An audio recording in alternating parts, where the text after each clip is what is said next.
centro de nuestro corazón y dé fruto en abundancia en nuestra vida. Queremos crecer a la altura de tu Hijo Jesucristo. Y sea a ti la gloria y la honra en el nombre de Jesús. Amén. Amén. El Señor te bendiga, hermano. Gracias.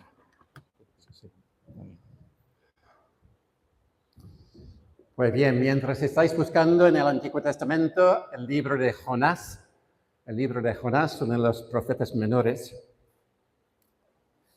durante este tiempo voy a hablaros no tanto acerca de Jonás, sino del Dios de Jonás, nuestro Dios.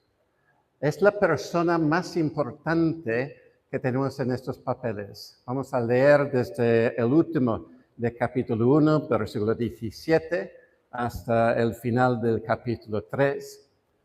Y quiero, invitaros a que estéis conmigo en el estudio de esta palabra, porque arde mi corazón con esta palabra. Es tremendo. Tenemos el libro de Jonás, pero tenemos uno más que Jonás, que es la señal para nosotros en este día. Es Jesús que quiere predicar su palabra, que quiere hacer su declaración profética en nuestras vidas, que nos está llamando a ser de verdad hombres y mujeres de fe. Vamos a hablar acerca del arrepentimiento, del sacrificio. Vamos a hablar acerca de cómo es la muerte. Uno que da su vida por los demás. Vamos a ver cómo la gente que no es del pueblo de Dios responde aún mejor que Jonás, profeta, hombre de Dios. Pero a veces la gente de la calle nos trae vergüenza porque hacen las cosas que son más de Dios que lo que hacemos nosotros. Y aquí en Jonás tenemos un ejemplo brillante de esto. Voy a leer entonces desde capítulo 1, versículo 17, hasta el final del capítulo 3. Pero Jehová tenía preparado un gran pez que tragase a Jonás. Y estuvo Jonás en el vientre del pez 3 días y 3 noches. Y esta palabra tiene que hacer sonar en vuestros corazones. Y ahora tenemos la oración de Jonás. Entonces oró Jonás a Jehová su Dios desde el vientre del pez y dijo, y en este momento pasamos de la narración hasta el recordatorio de Jonás en sus propias palabras. Y debemos recordar que Jonás fue escrito después de todo esto. Esto no es el momento en que él está siendo tragado y está ahí con papel y papiro y tinta y está escribiendo. No, está mirando atrás. Así que lo que tenemos es muy largo, pero habría pasado para Jonás en segundos, mientras se está ahogando. ¿Qué es lo que vino a su mente después de todo esto para hablar acerca de lo que estaba pasando en su mente en esos momentos? Y dijo, invoqué mi angustia a Jehová, y él me oyó. Desde el seno del Seol, desde el seno del infierno, clamé, y mi voz oíste. Tú me echaste a la profunda en medio de las mares y me rodeó la corriente. Todas tus ondas y tus olas pasaron sobre mí. Entonces dije, desechado soy delante de tus ojos, mas aún veré tu santo templo. Las aguas me rodearon hasta el alma. Rodeóme el abismo, el alga se enredó a mi cabeza, descendí a los cimientos de los montes, la tierra echó sus cerrojos sobre mí para siempre. Mas tú sacaste mi vida de la sepultura, oh Dios, oh Jehová, Dios mío. Cuando mi alma desfallecía en mí, me acordé de Jehová y mi oración llegó hasta ti en tu santo templo. los que siguen vanidades ilusorias, su misericordia abandonan. Mas yo con voz de alabanza te ofreceré sacrificios, pagaré lo que prometí. ¿Por qué? La salvación es de Jehová.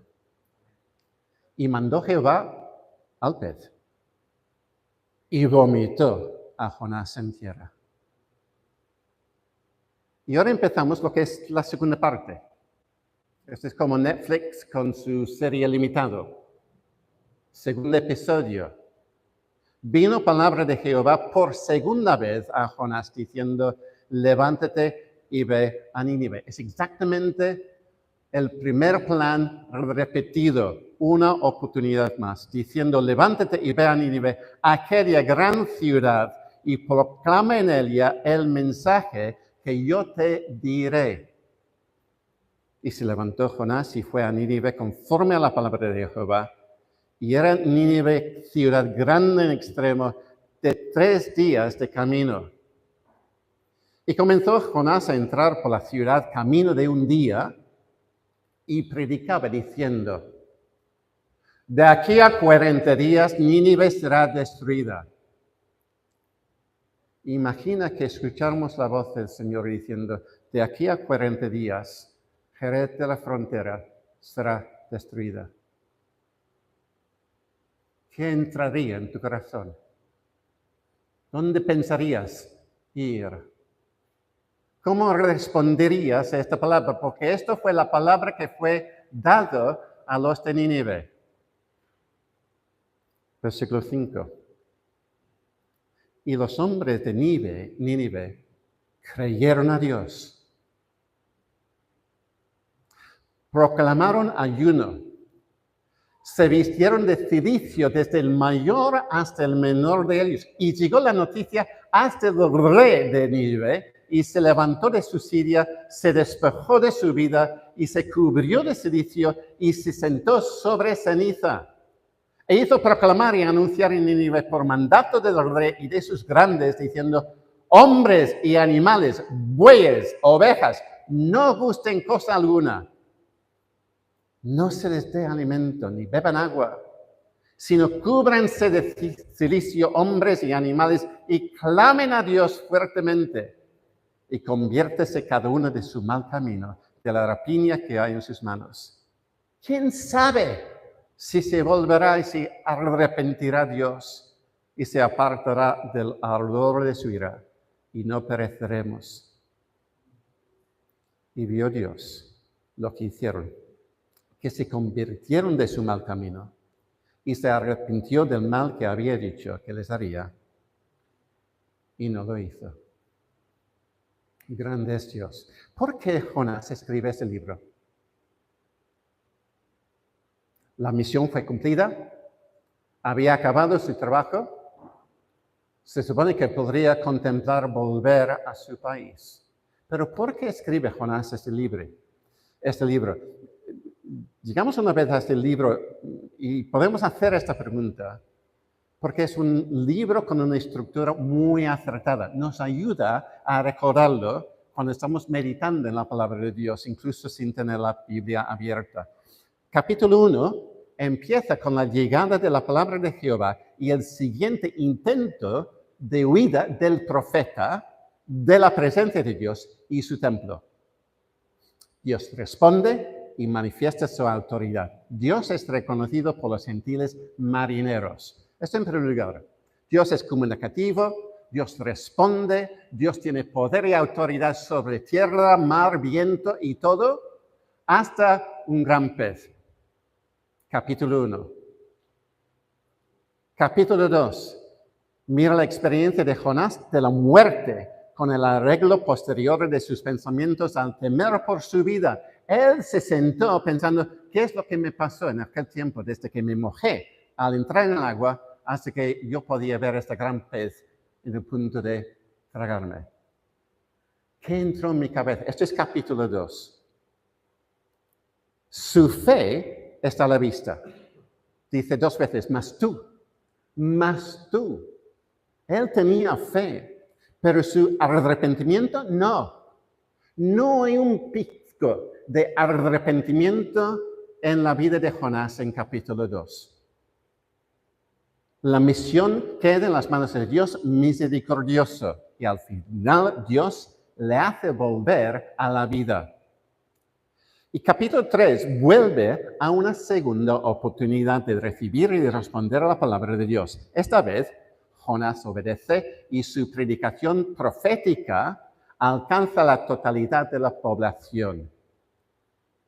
Jonás no ha mostrado arrepentimiento, pero los gentiles ninivitas sí responden.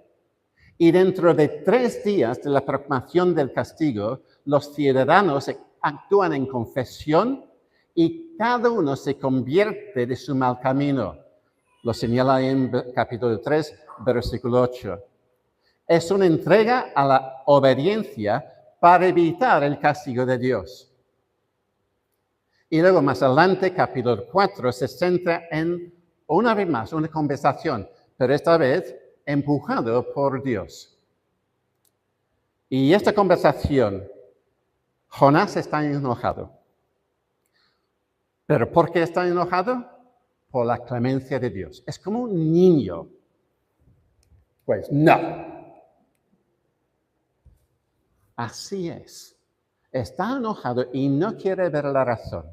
Así que Dios tiene que tocarle y traerle hasta tener la razón por la que Dios quiere que este libro sea escrito.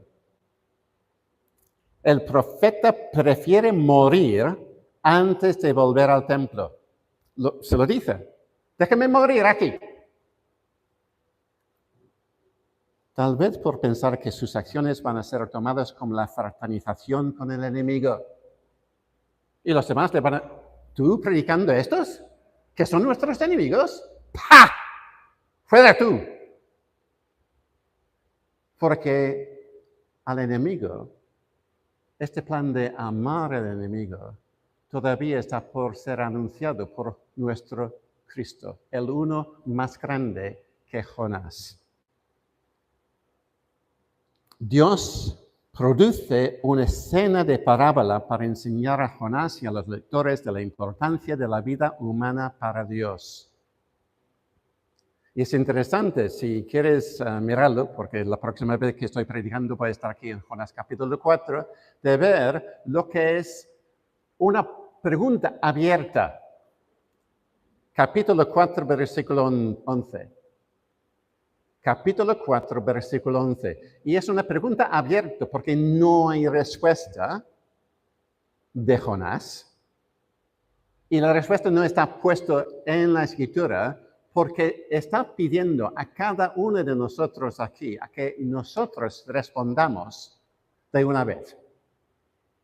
La pregunta es así. ¿Y no tendré yo piedad de Nínive, aquella gran ciudad donde hay más de 120,000 personas que no saben discernir entre su mano derecha y su mano izquierda y muchos animales? Puntos suspensivos. Y la respuesta es en tu corazón. ¿Qué piensas acerca de Dios? ¿Qué piensas acerca del plan de salvación de Dios y lo que Él pretende hacer con la mayoría que en este momento está fuera de la iglesia? ¿Qué porcentaje somos nosotros de personas que estamos siguiendo al Señor en este momento? Ni alcanzamos 10%. Y Dios te pregunta, ¿no tendré yo piedad, compasión de esta gente? ¿Por qué escribe Jonás este libro? Porque tenemos que escucharlo y pensarlo muy mucho. Porque el profeta desobediente representa a un pueblo introspectivo, que estamos mirando nosotros a lo que está pasando dentro sin mirar para afuera para decir, Dios, ¿qué quieres que haga yo por ahí? Y el pueblo de Dios siempre, en cada generación, corre el riesgo de perder la bendición prometida a Abraham, de ser una bendición para todas las naciones. Pues aquí hay varias naciones, cierto. Pero hay muchos más que están aquí en esta ciudad que no entran jamás en una iglesia donde van a escuchar acerca de la palabra de Jesús. Jonás no escribe para ser el héroe de la historia. Su carácter no sale ileso. Y en cuanto al negativo, esto es obediente a la palabra de Dios. Yo también. Intenta manipular el castigo de Dios como arma en contra de los enemigos de Israel. Y yo de vez en cuando he intentado torcer el brazo del Señor también. Representa un pueblo que cree por su práctica que Dios es local. Nosotros tenemos que estar aquí en Jerusalén porque así estamos donde está el Señor. Estamos interesados solo en el pueblo de Israel y el rito del templo. No es un pueblo misionero, que debe ser nuestro pueblo. Ahora, también declara con algo muy positivo la autoridad de Dios sobre el viento y el mar, su habilidad de escuchar y de responder las oraciones, incluso desde el portal del lugar de los muertos. Dios te escucha. Tal vez no responde como tú quieras, pero Él te escucha. Segundo, su habilidad de escuchar y de responder sus oraciones es cierta. La misericordia de Dios, como merece alabanza, sacrificio y promesas. Cuando Dios actúa en tu vida para bien, debe haber una respuesta de parte nuestra que dice, Señor, gracias. Te alabo, te adoro. Quiero ver más de ti en mi vida. Y también declara que Dios salva. Dios está en el plan de salvar al mundo. Así que el mensaje y su historia es profética. No es solo su mensaje a los ninivitas que es profético, sino que también su libro sagrado, escrito para el pueblo de Dios, es profético. Y es curioso de que solamente cogemos una frase de su predicación. De aquí a 40 días, Nínive será castigado y destruido. Punto. No hay desarrollo, no hay 3 puntos, no hay aplicación, solamente así. Pero el libro entero coge nuestros corazones y demanda de nosotros una respuesta al acto profético de lo que está pasando aquí. Así que el libro es un reto a su propio pueblo y luego a nosotros, tanto los judíos de aquel tiempo que estaban leyendo el Antiguo Testamento, como a nosotros cuando estamos aquí delante de esta misma palabra. Porque nosotros tenemos que responder a esta pregunta de capítulo 4 al final. ¿No tendré yo piedad de Nínive? ¿No tendrá piedad de Jerez de la frontera? Es un reto para nosotros demostrar un arrepentimiento y una consagración mayor que los asirios. Ellos se arrepintieron, Jonás no. La gente de la calle a veces muestra a nosotros lo que debe ser arrepentimiento más que nosotros.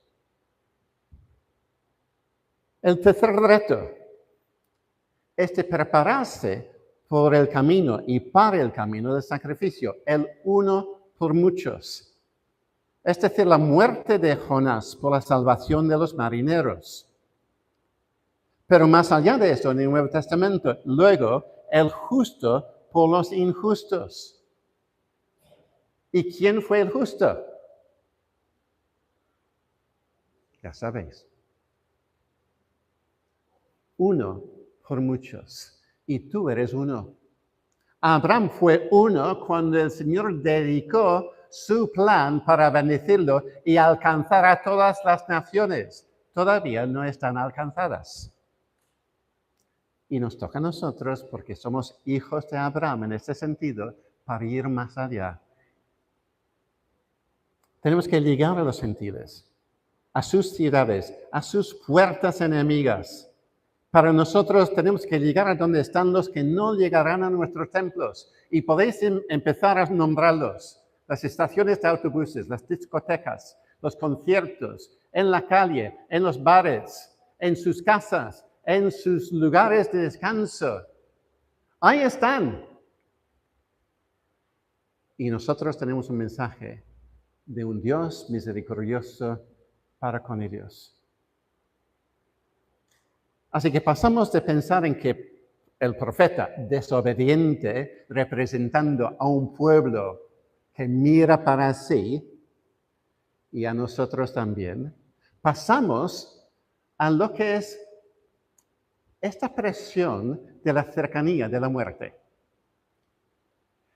Si tu médico, tú entras ahí en el médico y el médico dice, mira, tú tienes 2 semanas para vivir. Ya puedes descartar olímpicamente aprender otro idioma. Ya no te interesa mirar por los anuncios del nuevo coche, ni pasar por Amazon, a no ser que quieres comprar el féretro ahí, es más barato.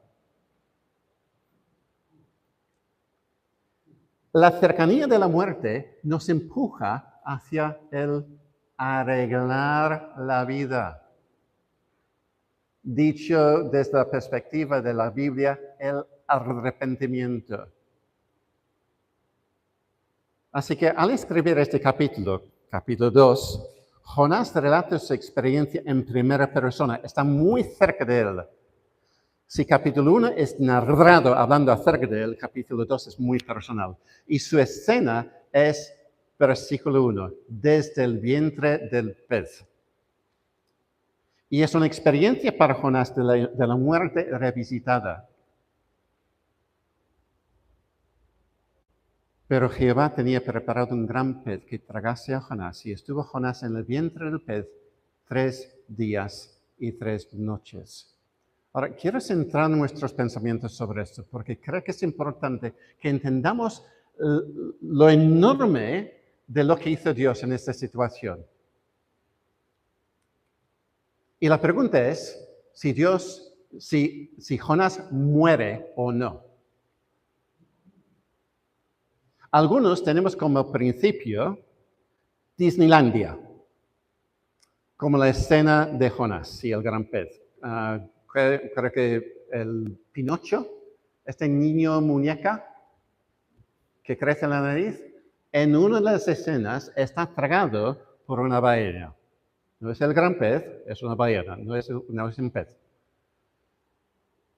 Y se ve en el dibujo animado espacio, se puede sentar, puede comer de los peces que están ahí entrando. Bastante cómodo, bastante sano. No huele nada de peces. Es una imagen sanitaria, pero no es genuino.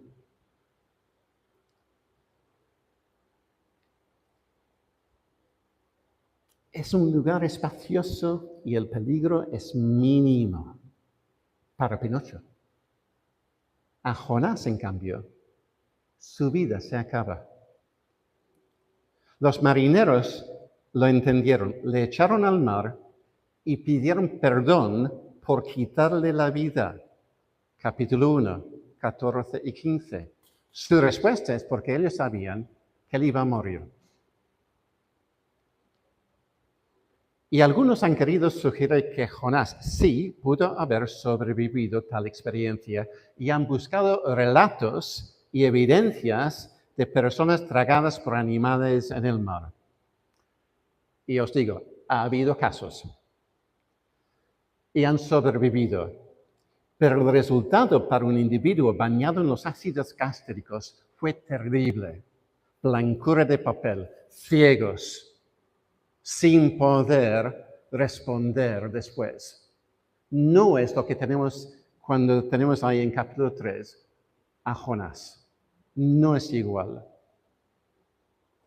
Incluso, capítulo 1, versículo 17, emplea una frase que el mismo Señor Jesús cita en Mateo 12 acerca de su propia muerte en la cruz. 3 días y 3 noches hablando acerca de su entierro.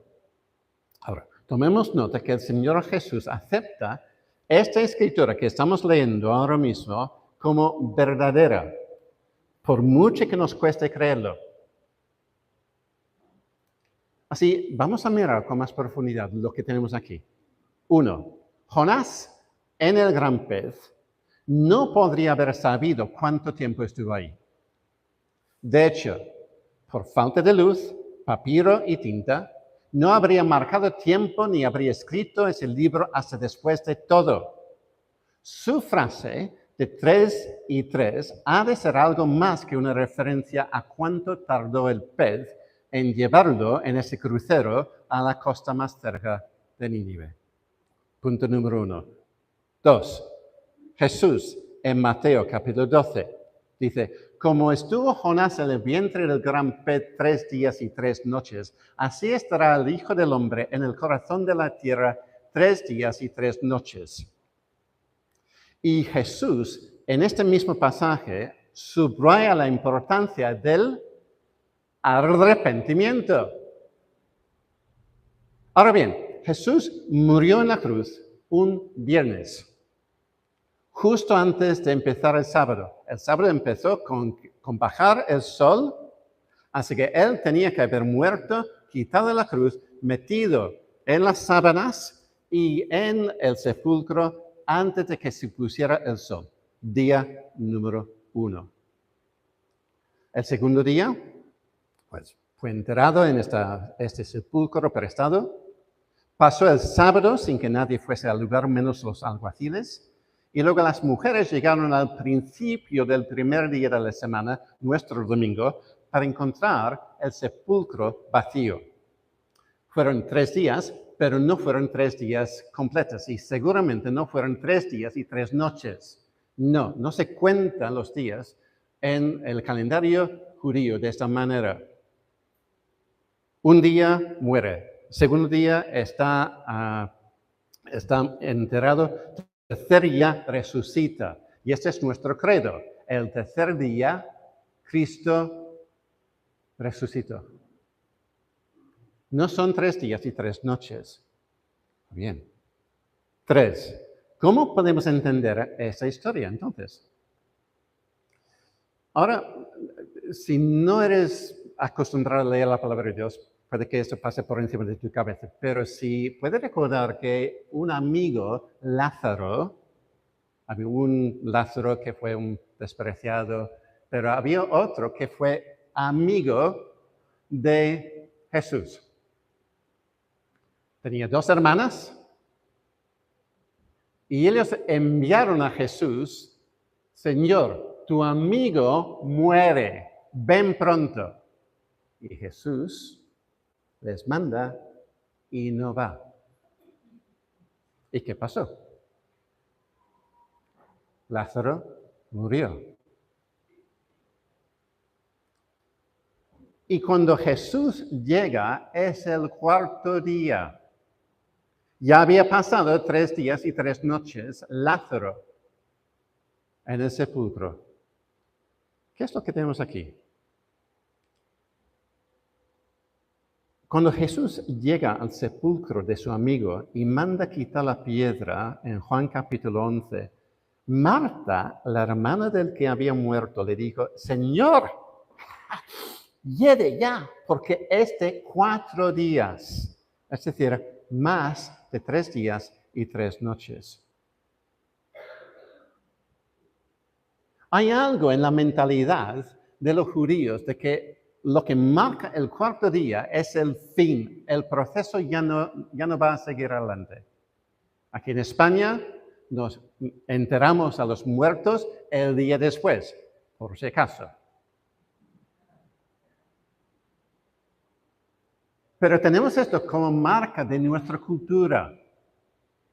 Ellos lo tenían reconociendo que después de 3 días y 3 noches sepulcrado, un hombre no vuelve. Para los judíos parece que este tiempo actuó como señal de la finalidad de la muerte.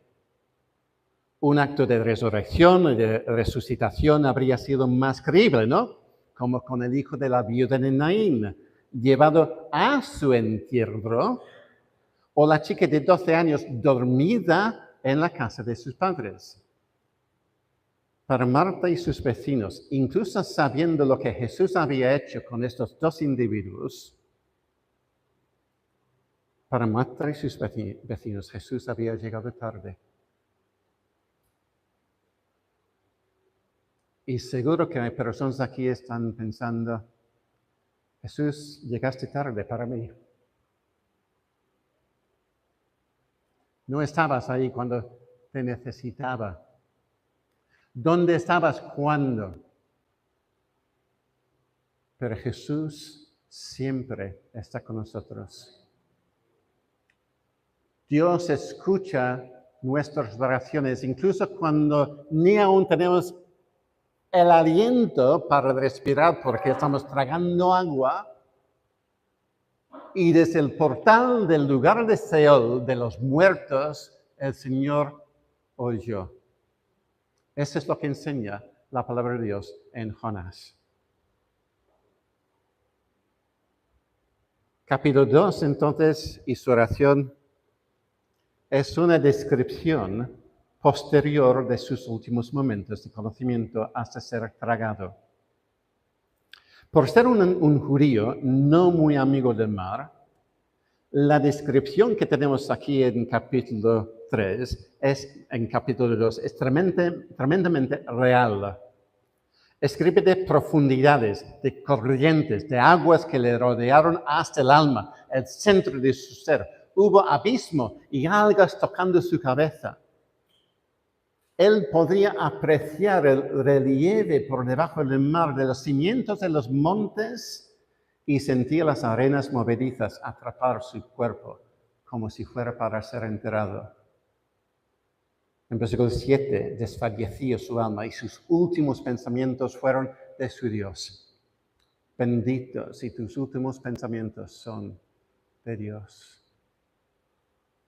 De reconocer que aquel que te vio en el vientre de tu madre estará ahí al lado tuyo cuando mueres. Puedes confiar en Él porque eso es solamente el paso para llegar a donde Él quiere que estés para siempre. Y así que yo propongo para vosotros al leer esto que recordáis que tenemos un Dios que resucita a los muertos. Y no es necesario plantear cómo sobrevive un ser humano en un ambiente hostil. Cuando Jehová mandó al pez que vomitase a Jonás en tierra, ese profeta volvió a la vida. Y su relato en la prosa de capítulo 2, versículo 9, declara la salvación es de Jehová. Tenemos un Dios que resucita a los muertos de verdad. Y todos los que conocemos al Señor vamos a experimentar esto si morimos antes de que Él venga. Porque el Señor llamará con gran voz y con gran trompeta a que tú salgas de donde has sido enterrado para encontrarte con Él en el aire. Dios es un Dios que resucita a los muertos. Es una expresión de fe todavía sin arrepentimiento. Y el que responde a Dios es el pez. El pez. Es un gran pez, pero es nada más que un pez. Y el Señor habla contigo, conmigo, con cada uno de nosotros. Y Él manda. Él manda. Pasamos ahora a capítulo 3. Es un acto de fe de parte de Jonás, porque acordáis que está entrando en territorio enemigo.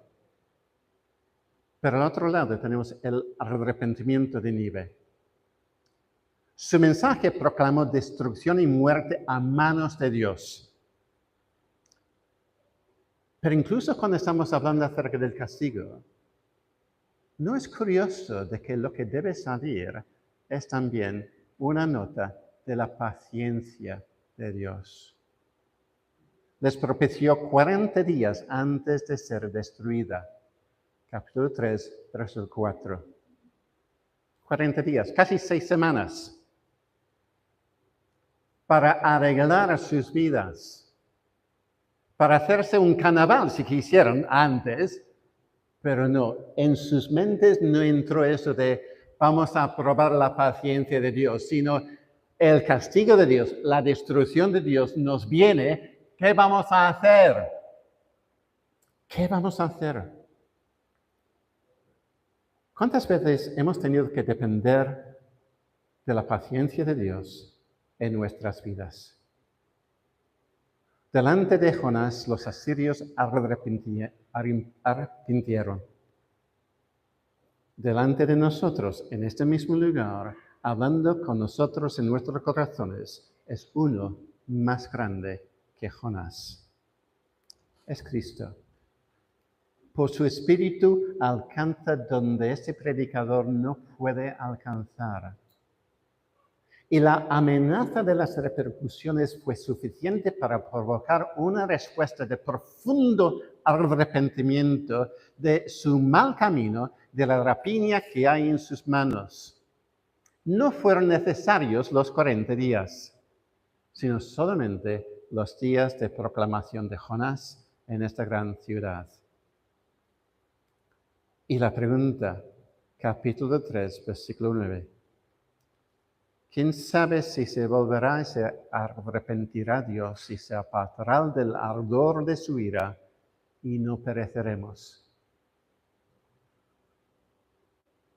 Y estos no son creyentes. Estos no son del pueblo de Dios, pero entienden lo que es paciencia, entienden lo que es compasión, entienden tener la segunda oportunidad. Entiende de que siempre debe haber alguna manera en que puedo resolver lo grande que yo he hecho en contra de Dios. Y la respuesta es el arrepentimiento. En el nombre de Jesús.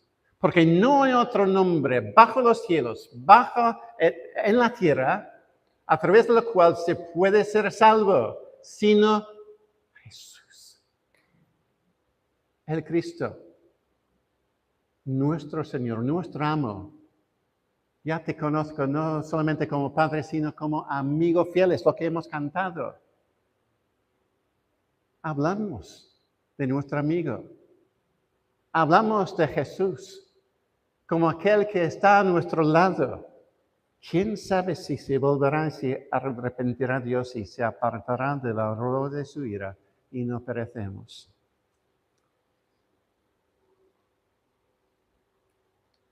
La pregunta que hacen procede en un tiempo antes de una revelación más completa. Ellos no saben nada del amor de Jesús. No saben nada acerca de cómo Jesús preguntó, pues, ¿quién va a tirar la primera piedra a una adúltera? Ellos no sabían acerca de aquel Jesús que, escuchando el dolor de una persona que no podía entrar en las aguas turbadas por un ángel, y le dice, ¿quieres ser sanado? Es que no hay nadie para meterme, pero ¿quieres ser sanado? Y se levanta, coge su lecho y empieza a caminar. Incluso con los fariseos, con todos, estaba ahí dispuesto a charlar con ellos. Con los samaritanos y una mujer encima. Ay, una mujer. Estaba dispuesto a charlar con ella y pedirle agua. Cuando él no tenía para beber, así que tendría que utilizar su cubo para poder beber. Él se acercó a donde estaba esta mujer adúltera. Y a través de ella, los hombres que estaban en aquella ciudad vinieron desde ahí, escucharon a Jesús y dijeron, ya no por tu palabra, sino porque nosotros hemos escuchado. Los de Nínive no sabían nada de este Jesús, pero le respondieron. Y muchas personas en nuestro país saben algo de Jesús. Pero ¿dónde está el arrepentimiento? Uno en una cruz fue sacrificado. Y así que decimos, ¿quién sabe si se volverá y se arrepentirá Dios y se apartará de la rueda de su ira y no pereceremos? Es que Jesús le preguntó a su padre, ¿puede dejar que esta copa pase de mí?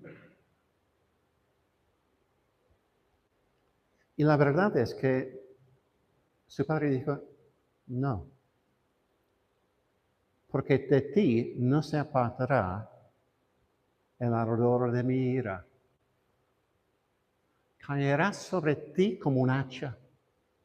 Te quitará el alimento. Te haría sentir abandonado por Dios. ¿Cómo puede ser esto? Soy tu hijo. Y él sintió el abandono. Eloi, Eloi, lama sabachthani. Padre, ¿por qué me dejas abandonado? Es que esta pregunta que hacían ellos es una presentación del Evangelio. Cuando miramos a Jesús, Jesús recibió todo lo que tenía que haber recibido los de Nínive, la destrucción de su templo, para volver a tenerlo dentro de 3 días. Para que los muchos pudiésemos recibir la bendición de su santificación, el uno en una cruz fue sacrificado. El justo, al que no conoció pecado, llegó a ser pecado. Él llegó a ser pecado. No es que él se cubrió, pero llegó a ser pecado. Fue la personalización del pecado delante de un santo Dios, y el santo de Dios hizo lo que tenía que hacer con el pecado. Así, rotundamente. No puede estar aquí. No puede estar aquí, delante de mí. Y no debemos minimizar el peligro que corre el mundo por no responder como los de Nínive. Tampoco debemos huir de la responsabilidad que deja Jesús sobre nosotros. Que dice Jesús, id, haced discípulos a todas las naciones. Incluso sin tomar barco ni avión, hay naciones que nos llegan aquí en Jerez también. Y lo que tenemos que hacer es hacer discípulos de ellos y bautizarlos. Cristo nos dio el ministerio de la reconciliación. Nos encargó a nosotros la palabra de la reconciliación. Es como si Dios hizo que viniese la palabra de Dios a tu vida. Ahora somos embajadores rogándoles en nombre de Cristo, reconciliados con Dios. Jonás tuvo 2 oportunidades. ¿Cuántas son necesarias para nosotros? Para tomar en serio lo que es la misión de la iglesia. ¿Cuántas veces tenemos que empezar de nuevo el episodio? ¿Cuántas veces? Dios ha tenido paciencia contigo hasta el día de hoy. Y así que te pregunto, si tú no eres creyente en este momento, y todo esto parece un poquito de fuera de serie, si no eres creyente y se escuchase el mensaje de Jonás, ¿cuántos días te quedan? ¿Cuántos de nosotros tal vez no vamos a estar aquí la semana que viene porque estamos partidos con el Señor? Unos para salvación y otros para encontrarse con el juez de toda la tierra. ¿Cuántos días te quedan para arreglárselas delante de Dios? Y así que yo propongo,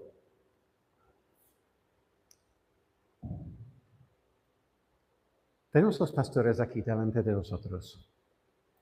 Si quieres hablar con Dios, habla con ellos. No dejes para el último aliento de tu vida el sabor del perdón de pecados y el refrigerio del Espíritu Santo. Acércate a Dios. Acércate a los pastores porque ellos están deseando orientarte.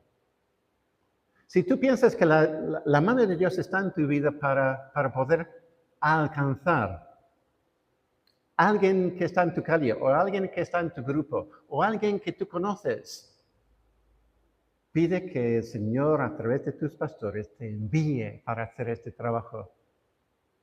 Y si por si acaso estás aquí y no eres todavía creyente, si todavía tienes algunas dudas ahí en la mente acerca de lo que es la salvación, también acude a ellos. Ellos están aquí delante por una razón, para que podáis reconocer dónde están y no perderte de vista. Quieren dirigir tus pasos hacia su amigo Jesús. Estarían dispuestos a orar contigo, a poner manos sobre ti, a dirigirte a seguir la palabra de Dios en tu vida. Y si tienes alguna duda acerca de tu situación, si pareces fiel, haces todo lo que necesitas, pero eres como Jonás. Haces lo justo, apareces en el santo templo, sabes por dónde encontrarse con Dios, sabes todas las buenas palabras de todas las canciones. Pero si hay un poquito de duda acerca de si tú realmente te has puesto en las manos de Dios para su salvación, para Dios, no solamente la salvación es de Dios, sino la salvación mía es de Dios. Ahí. Ponte a su lado. No pierdas esta oportunidad que brinda el Señor para ti, el arrepentimiento. Vamos a orar. Señor, grande eres tú. Y te damos gracias que Jonás no quiso poner una historia en la que él salió como un héroe, porque quería que viera todas las naciones la grandeza de tu paciencia, de tu comunicación, de tu deseo de salvar al mundo. Yo, Señor, te pido por aquellas personas que han estado escuchando tu voz en esta mañana, a que tú les empujes para levantarse, para venir, para hablar. Porque tú quieres escuchar sus voces, al igual que sabemos que nuestro corazón arde por dentro, sabiendo que es necesario para nosotros llegar a ti. Glorifícate, Señor, entre nosotros, en esta iglesia. Haz que esta iglesia hace sonar el renombre tuyo en las calles de Jerez, en los lugares más lejanos de este lugar. Que vayamos ahí contigo, por donde tú quieras. En el nombre de Cristo. Amén.